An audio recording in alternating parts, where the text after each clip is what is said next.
you're in saying. terms of the Balkans, we Yeah. were saying. Yeah. It's an incredible tapestry woven over thousands of years. Yeah. And I call it the intersection, the fusion of many empires. It is. Okay. So you had the Hellenic Empire of ancient Greece, followed by the Roman Empire, then by the Byzantine, which is Rome 2.0.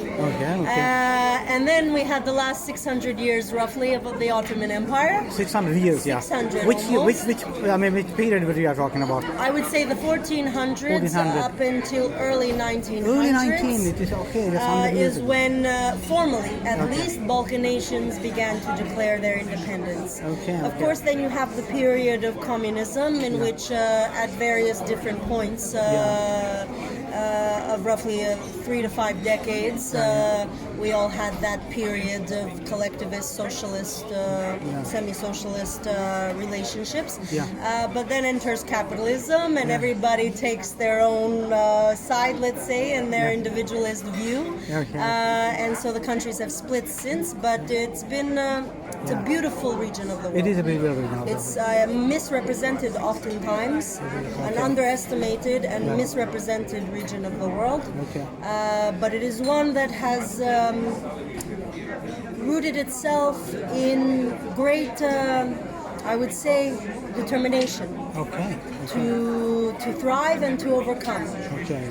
Because with each empire came their own influence, the imposition of language, of culture, of religion. But despite that, somehow we have retained our long-standing heritage, our identities, our sense of self. Of course, our sense of self is always changing and evolving, devolving sometimes. But it's a source of great pride for us, because to think that despite thousands of years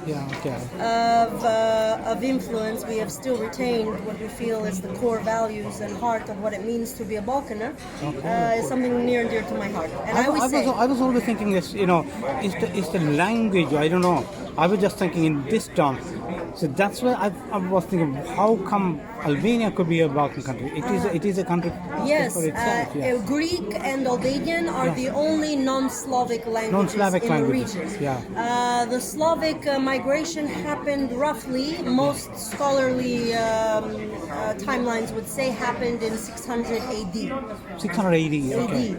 Prior to that, you had the ancient, I would say, unofficial nation states and tribes of the ancient Greeks and the various tribes that made them up, and then you had the Illyrians that made up largely the west coast of the Balkans, which is today modern-day Albania, parts of Montenegro, parts of Western Macedonia, northern Greece even, and that was prior to the Slavic migration. Those were, I would say, predominantly the major ethnic groups and demographics that were rooted in the Balkans. And then with time, as is human nature, we have intersecting values and cultures and relationships that have grown over the centuries.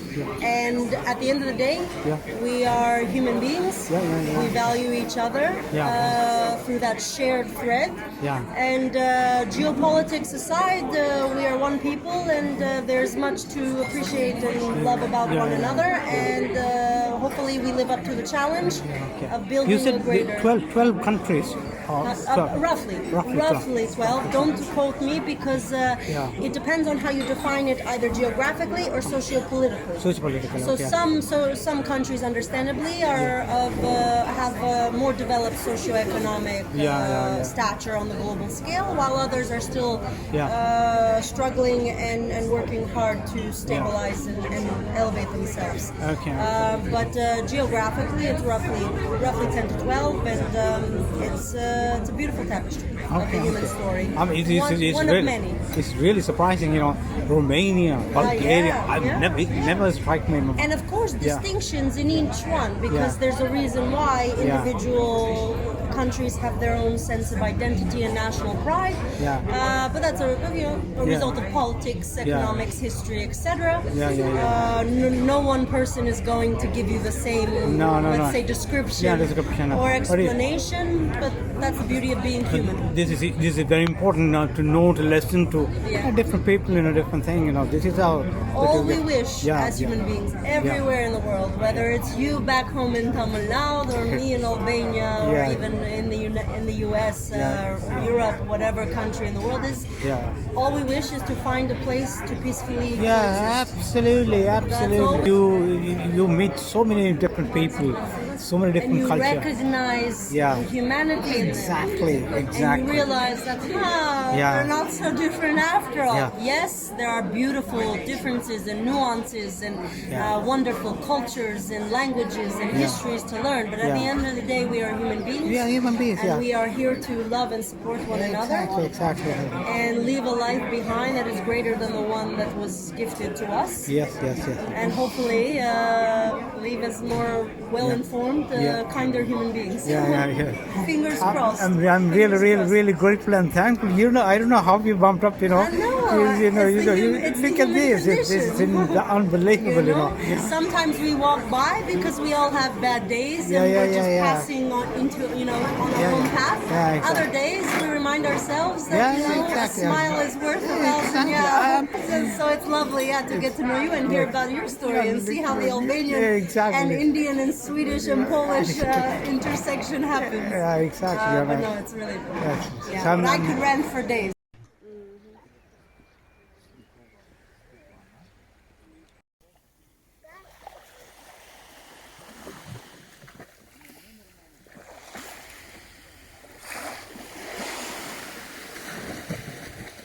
Down by accident and found afterward, one of the oldest. Okay. I think.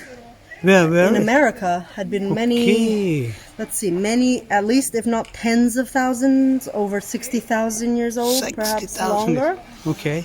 In North America? Yeah, let me look it up. You mean the oldest tree is in Sweden? It's saying here, but I've heard even longer than that, at least maybe.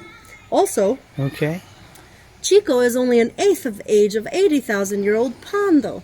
Okay. See, so it does go like both of those older trees. Old Chico is also a clone, but it isn't a colony like Pando and the Yoruba oak. Instead, Old Chico regenerates new trunks, branches, and roots in the same spot. Okay. So it's like the forefathers. It went up to 1 year. Went up to 1 year.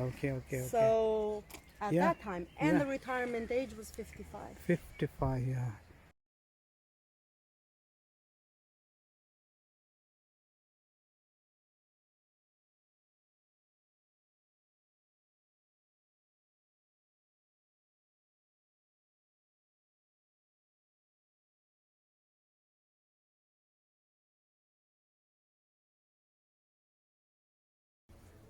It's good. Anyway. Hello. Hi.